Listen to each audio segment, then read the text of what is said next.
ഒരു തരം സഹതാപവും അവർ അറിയിക്കുന്നില്ല, ഒരു തരം സഹതാപം ആ കൃത്യവും അറിയിക്കുന്നില്ല. അതുകൊണ്ട് തന്നെ പരമാവധി ശിക്ഷ ആ പ്രതികൾക്ക് കിട്ടണമെന്ന് തന്നെയാണ് സമാധാനം പുലരണമെന്ന് ആഗ്രഹിക്കുന്ന മുഴുവൻ മലയാളികളും ആഗ്രഹിച്ചത്. 19ഉം 23ഉം വയസ്സുള്ള 2 ചെറുപ്പക്കാരാണ് ക്രൂരമായി കൊല ചെയ്യപ്പെട്ടത്. ആ കൊലപാതകം ഒരു സംഘട്ടനത്തിലോ ഒരു സംഘർഷത്തിലോ ഉണ്ടായതോ അല്ല.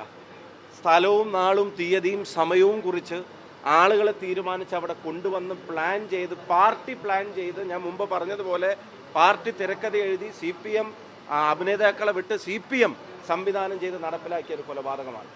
ഇതോടെ തെളിഞ്ഞത് ഈ കൊലപാതകത്തിലെ CPMന്റെ പങ്കാണ് വളരെ കൃത്യമായി വെളിവാക്കപ്പെട്ടിട്ടുള്ളത്. CPM നടത്തിയ കൊലപാതകം എന്ന് തന്നെയാണ് ഇതിനെ വിളിപ്പിക്കേണ്ടത്. വേറെ ഒരു കാരണവും രാഷ്ട്രീയമല്ലാതെ അതിനില്ല. പാർട്ടിക്ക് പങ്കില്ല എന്ന് അവരുടെ പച്ചക്കള്ളം ജനങ്ങളുടെ മുമ്പിൽ ഒരിക്കൽ കൂടെ പൊളിഞ്ഞിരിക്കുകയാണ്. ഇരട്ട ജീവപര്യന്തം പരമാവധി ആളുകൾക്ക് ലഭിക്കേണ്ടിയിരുന്ന ഒരു കൃത്യമാണ് അവരവിടെ നടത്തിയത്. ശിക്ഷയുടെ കാഠിന്യം അതിനെ സംബന്ധിച്ചുള്ള നിയമവിദഗ്ധരുമായിട്ട് ആലോചിച്ച് അതിൻ്റെ ബാക്കി കാര്യങ്ങൾക്കും ഫോളോ അപ്പ് ഉണ്ടായിരിക്കും. അതുപോലെ തന്നെ ഗൂഢാലോചനയിൽ പങ്കാളികളായവരും ഇവിടെ രക്ഷപ്പെടുത്താൻ നോക്കി ഇതിൻ്റെ ഭാഗമായ മുൻ MLA ഉൾപ്പെടെയുള്ള ആൾക്കാരെ രക്ഷിക്കാൻ വേണ്ടിയാണ് ഖജനാവിലെ പണം ഉപയോഗിച്ച് കേസ് CBIക്ക് വിടുന്നതിനെ അട്ടിമറിക്കാൻ CPM ശ്രമിച്ചത്. ആ അട്ടിമറി ശ്രമത്തെ കൂടിയാണ് ഇവിടെ പരാജയപ്പെടുത്തിയിരിക്കുന്നത്. വിധി വരുന്നത് പ്രതികൾക്കെതിരെ മാത്രമല്ല, വിധി വന്നിരിക്കുന്നത് കേരളത്തിൻ്റെ മുഖ്യമന്ത്രിക്കെതിരെ കൂടിയാണ്, പിണറായി വിജയനെതിരെ കൂടിയുള്ള വിധിയാണ്. കാരണം ഈ വിധി അവരുടെ മേലെ വരാതിരിക്കാനായിരുന്നു അദ്ദേഹം പരിശ്രമിച്ചത്.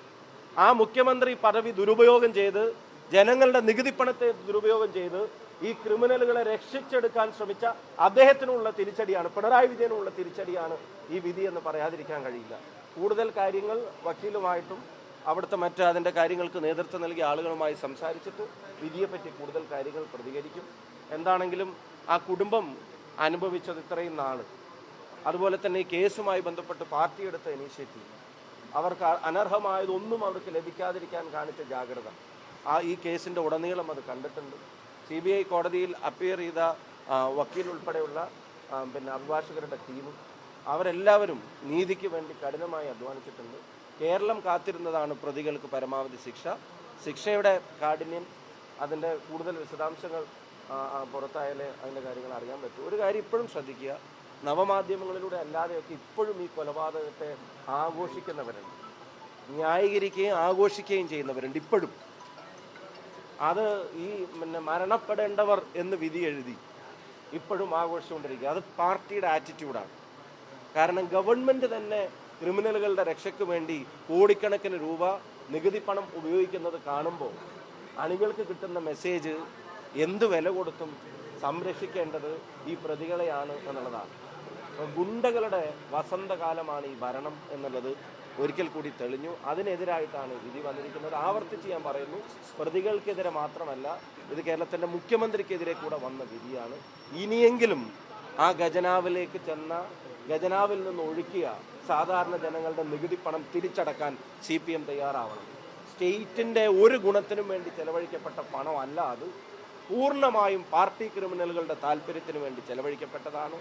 അതുപോലെ ഒരു കാര്യം കൂടെ പറഞ്ഞ് ഞാൻ അവസാനിപ്പിക്കുകയാണ്. അവിടുത്തെ വക്കീലിൻ്റെ കാര്യം നിങ്ങൾക്കറിയാം, CK ശ്രീധരൻ.